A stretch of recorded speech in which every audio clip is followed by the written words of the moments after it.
അല്ലെങ്കിലും കഷ്ടകാലം ഓട്ടോ പിടിച്ച് വരാന്നൊക്കെ കേട്ടിട്ടുണ്ട്.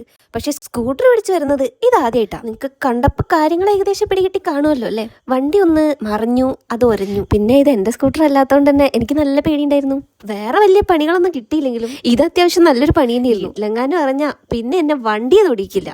സംഭവം നടന്ന് കുറച്ച് കഴിയുമ്പോൾ തന്നെ അടുത്തുള്ള ഷോപ്പിൽ കൊണ്ടുപോയി. അപ്പോൾ ആ ചേട്ടനാണ് ഈ ഒരു ഷോപ്പ് എനിക്ക് പറഞ്ഞു കേട്ടോ. വണ്ടിക്കൊക്കെ അത്യാവശ്യം സ്ക്രാച്ച് പറ്റുന്നവർക്ക് ഇപ്പൊ മനസ്സിലായി കാണും ഞാൻ എവിടെയുള്ളതെന്നല്ലേ. ഇത് വേറെ എവിടെയല്ല, നമ്മൾ ഓട്ടോമാറ്റിക് പെയിന്റ് കിട്ടുന്ന കടയാണ് കേട്ടോ. അപ്പൊ ഈ ഒരു പെയിന്റ് ചെയ്യുന്ന ചേട്ടന്റെ കയ്യിലില്ലാത്തതുകൊണ്ട് ഞങ്ങളോട് തന്നെ പോയിട്ട് വാങ്ങിച്ചിട്ട് വരാൻ പറഞ്ഞു. അപ്പോൾ ആദ്യം തന്നെ ഇവിടെ വന്നിട്ട് ആ ചേട്ടനോട് ചോദിച്ച സമയത്ത് ചേട്ടൻ ഇതിന്റെ കളർ കിട്ടൂല എന്നൊക്കെ പറഞ്ഞ് ഞാൻ ആ സമയത്ത് ഭയങ്കരമായിട്ട് ടെൻഷൻ അടിച്ചു പോയിട്ടോ. അവസാനം ഞാൻ എങ്ങനെയോ പറഞ്ഞ് അത് കുഴപ്പമില്ല ചേട്ടാ, എങ്ങനെയെങ്കിലും ഒന്ന് ശരിയാക്കി വീട്ടിൽ കയറാൻ പറ്റൂല എന്ന് പറഞ്ഞപ്പോൾ ആ ചേട്ടൻ ഓക്കെ പറഞ്ഞിട്ട് ചെയ്തു തന്നാണ് കേട്ടോ. ഇതിന്റെ റിസൾട്ട് നിങ്ങൾ കണ്ടു കഴിഞ്ഞാൽ അടിപൊളിയാണ് കേട്ടോ. ഞാൻ ആദ്യമായിട്ടാണ് ഈ ഒരു സംഭവം കാണുന്നതും ചെയ്യുന്നതും ഒക്കെ. അപ്പൊ അതിന്റെ ഒരു എക്സൈറ്റ്മെന്റ് എനിക്ക് ഓൾറെഡി ഉണ്ടായിരുന്നു. എന്തായാലും ഞാൻ ആദ്യമായിട്ടാണ് ഇതൊക്കെ എക്സ്പീരിയൻസ് ചെയ്യുന്നത്. അപ്പൊ നിങ്ങൾ ആർക്കെങ്കിലും ഇങ്ങനെ ഒരു എക്സ്പീരിയൻസ് ഉണ്ടായിട്ടുണ്ടെങ്കിൽ കമന്റ് ചെയ്യണം കേട്ടോ. എന്തായാലും ഞങ്ങൾ അത് പെയിന്റ് കൊണ്ട് പെട്ടെന്ന് തന്നെ പെയിന്റ് ചെയ്യുന്ന ചേട്ടന്റെ അടുത്തേക്ക് പോയി. മൂപ്പർ ആദ്യം തന്നെ സ്ക്രാച്ച് ആയ ഭാഗത്ത് നന്നായിട്ട് ഒരു സാൻഡ് പേപ്പർ വെച്ചിട്ട് കുറച്ച് കളഞ്ഞു കേട്ടോ. അതിനുശേഷം കുറച്ച് മെറ്റൽ പേസ്റ്റ് ഇട്ട് കൊടുത്തു കേട്ടോ. അപ്പൊ ആ ഒരു ഹോൾസ് ഒക്കെ ഒന്ന് അടഞ്ഞു പോകാൻ വേണ്ടിയിട്ടാണ് അങ്ങനെ ചെയ്തത്. ഒരു ജസ്റ്റ് കുറച്ച് സമയം കഴിഞ്ഞപ്പോഴത്തേക്കും തൊട്ട് നോക്കിയപ്പോൾ അപ്പൊ തന്നെ ഉണങ്ങിയിട്ടുണ്ട്. അങ്ങനെ ഉണങ്ങി കഴിഞ്ഞപ്പോൾ പിന്നെയും വാട്ടർ പേപ്പർ വെച്ചിട്ട് നന്നായിട്ട് ഉരച്ചു. അപ്പൊ നല്ല സ്മൂത്ത് ആയി വന്നിട്ടുണ്ട് കേട്ടോ. പിന്നെ ആള് സ്പ്രേ പെയിന്റ് എടുത്തിട്ട് പെയിന്റ് ചെയ്യാൻ തുടങ്ങി. ഓൾറെഡി ഹെഡ്ലൈറ്റ് ഒക്കെ കവർ ചെയ്ത് വെച്ചോണ്ട് തന്നെ അവിടേക്കൊന്നും തെറിക്കില്ല കേട്ടോ. പിന്നെ